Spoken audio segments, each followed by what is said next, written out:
Thank you for coming to learn more about this opportunity. My name is Savannah Shayan. I manage public art projects at the Boise Airport. So if you win this contract, you'll be working with me, which is hopefully a good thing. And let's get right into it. This is our very brief agenda. I'll talk about the project, the timeline, the application and criteria, the selection process, and then some tips and questions as well. Okay, so a little bit about the project. This is looking for two artists that will be selected and awarded $20,000 each, create a design that will be fabricated and installed near two new bathrooms that will be built inside the new Concourse A. So two artists pulled from the same RFQ, each get $20,000 awards each.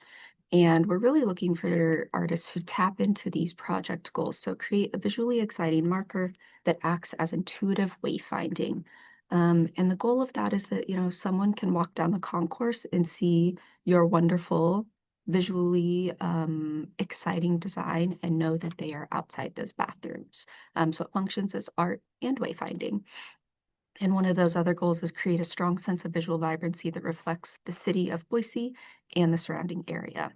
And the artists selected for this opportunity are going to be required to work together in a cohort between the two artists for this project and the other projects as well, to just sort of like build that cohesive atmosphere in this concourse. So we don't want the pieces to look exactly the same. Obviously, they're still unique artists with unique visions, but we want you to work together so that these pieces feel like they belong next to each other. This is a rendering of what one of the spaces might look like. Please note that this is very likely subject to change. This is not an exact rendering of what it will look like or where your art will go. This is just one of the options to give you an idea of the look and feel of the new concourse. Like I just said, no final dimensions yet, no exact location. The BOI upgrade program is still changing quite a bit. So these things are going to be figured out further into the design. Project timeline. This is really just a snapshot. The one thing that is really important is remember this application deadline.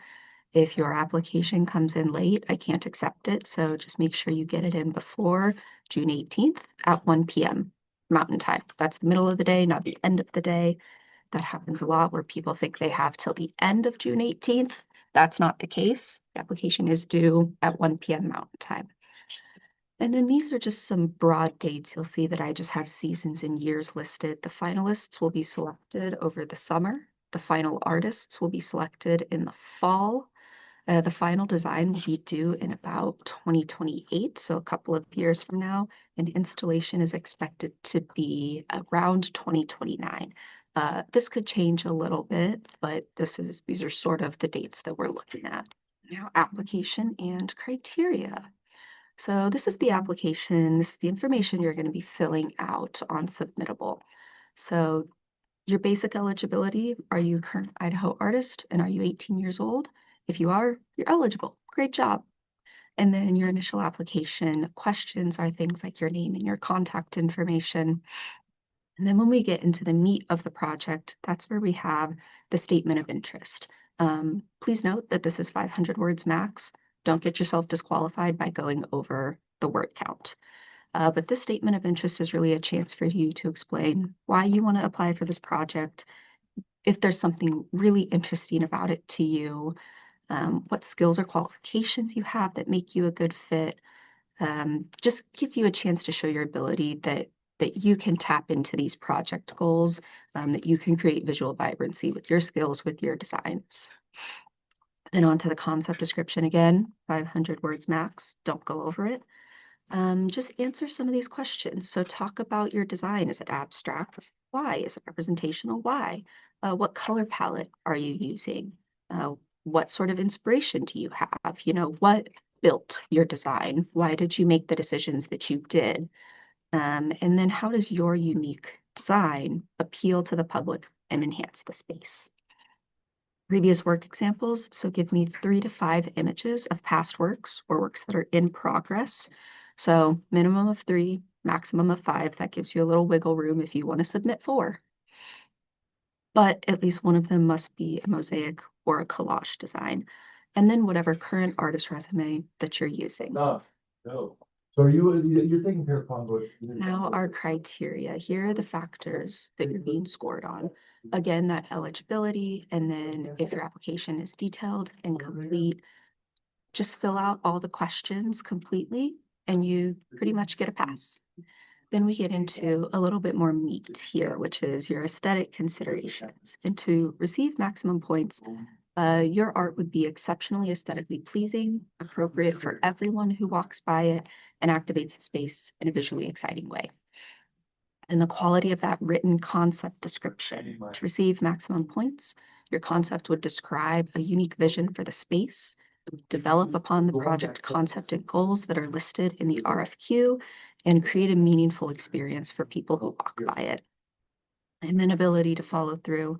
To receive maximum points, an artist would have well proven, so provided ample evidence of their ability to follow through and have considerable experience designing mosaics or collages. That means that you get extra points if you have a lot of experience with mosaics, but you're not disqualified if you don't have experience with mosaics. And then another factor that's really important here is that there are a lot of people on this project. There's architects, construction managers, there's arts and history, there's airport. So it's really important that this artist who is selected is comfortable collaborating with this team. Now let's talk about our selection. Artist selection is determined by a selection panel. This group can include people from the community, local artists, project stakeholders, an arts and history commissioner, and an airport commissioner. But I am not on this panel. I schedule the meetings and I get them going, but I'm not selecting the art, even though I wish I was. Panelists will score applications based on the criteria in the call that we just talked about. And they use those preset descriptors tied to point values so that everyone is getting scored using the same information. The panelists will have a couple of meetings to discuss first their top scored applications. They'll come to a consensus on which artists to select as finalists. Those finalists will receive a $500 stipend for their proposal. They'll have time to develop that visual proposal. And then the panelists will have that second meeting to select two final artists or artist teams who win the contract. Maybe the surveyor out, are they here for the apron process? Couple of tips, couple of questions. So a few tips, just double check everything, read everything twice, make sure that you're uploading the correct document, make sure you've answered all the questions. Be clear and concise. Don't forget that I'm a stranger and the selection panel are strangers. So we're not inside your head. We can't understand what you're thinking unless you're really clear. So just use strong, clear language. Connect your written descriptors to your medium, your visual style, your past work examples. And then application pools are competitive. We usually have a lot of people applying for these. So think about what you bring that is special to this project, what is unique, and what sets your design and your application apart from everyone else's. So reminder to put any other questions you have that are not listed in the RFQ or that I haven't gone over in the Q&A feature.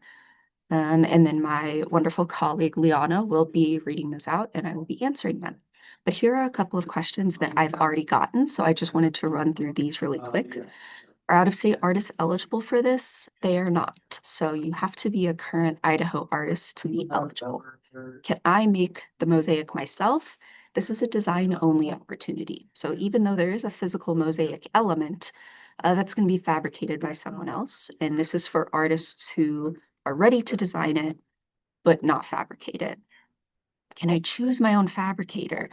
You can make suggestions if you're selected, but ultimately the city of Boise will be selecting and contracting with this fabricator. So, you can't come in ready to provide a contract to a fabricator. And what if I've never done a mosaic before? That's okay. That's the beautiful thing about this opportunity is that if you have mosaic experience, that's great. And if you don't, you can still apply. You just have to have design experience. So, are there any other questions? If there are any in the Q&A chat, if any come up, go ahead and drop those in. If any come in after the fact, you can always email or call me and I will answer your questions. Hey, Savannah. So Liana, far, I don't see any questions in the chat or in the Q&A. great. Oh, Okay, well, we just one pop got in. one. Um, will artists be submitting designs as part of the application process? That's a great question. No, so there is no visual requirement besides past work examples. So when I talk about, let me go back here real quick. Um, Concept description, just a description. So you don't have to attach a visual concept. That's something that we'll be paying the finalists for. Good question.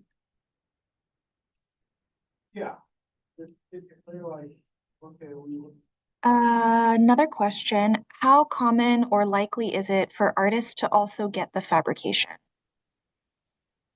So that would be if we had developed this as a design and fabrication opportunity. So the artist fee would be a lot higher.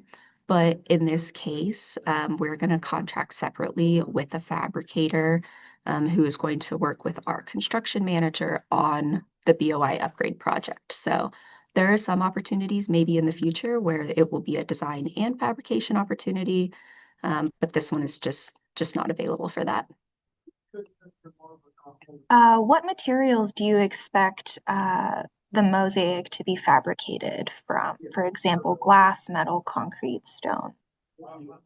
That's a great question. This will be a glass mosaic. So we will be contracting with a glass mosaic fabricator. So there might be some additional elements if you want to include in your concept that you want to, have some additional tactile metals or stones.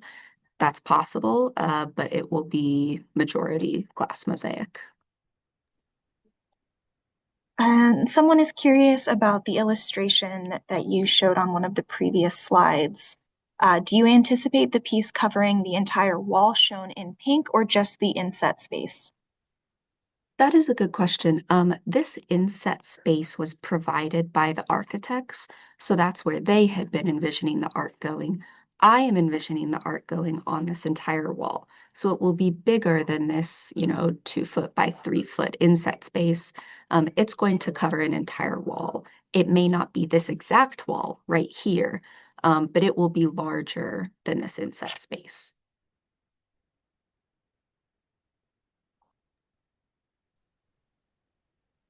Uh, to clarify about the glass, do you know if the materials that the fabricator would use would be stained glass, smalty, or tile? That is a great question, but I don't know the answer to it. I think that's something that we'll end up working out once we have the artist selected.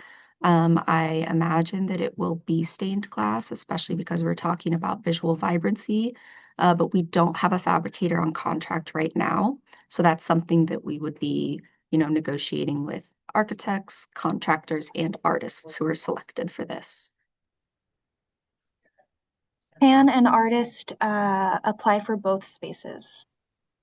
No, so you just submit your information for this opportunity, and if you're selected, you're only selected for one of them. Another artist would be selected for the second opportunity. And are out-of-state artists eligible for fabrication? So I think the answer to that would depend on how we go about contracting with a fabricator. So there's a chance that we will go out for bid, which means we would essentially submit upload a fabrication application, in which case that yes, out-of-state artists could apply to be the fabricator. But that's to be determined with our purchasing team. So I can't say exactly yes or no on that. Do you know what the lighting situation might be in this space? Do you know if there's a potential for the work to be backlit? I don't believe the work will be backlit because this will be going on a solid wall. but there will be some lighting opportunities. There is a lighting contractor who's going to be working with the airport, and that's something that the artist can help determine is how they want it to be lit. And then we'll work with contractors and architects to realize the artist's vision as much as possible.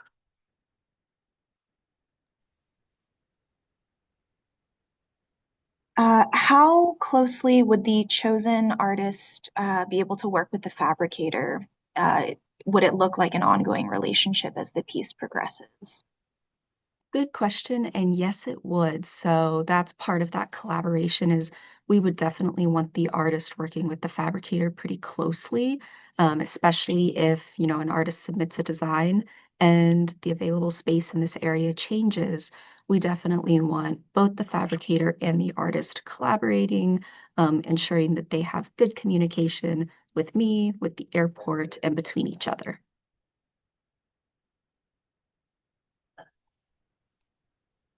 That is the Yeah, I'm curious. last question that I see at this moment.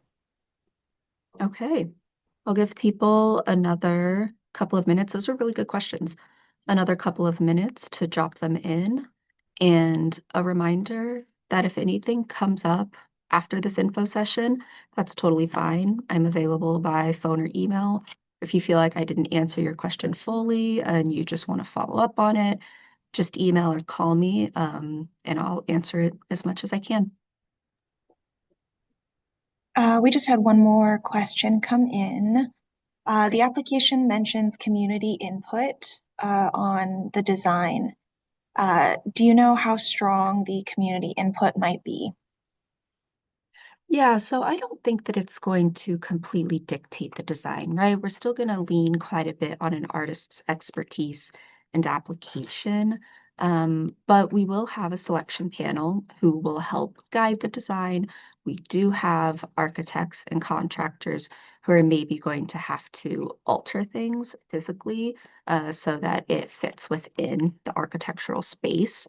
And we always share information out with the public, with the community, so they might have feedback, but I would say don't be concerned that this is going to completely drastically change your design.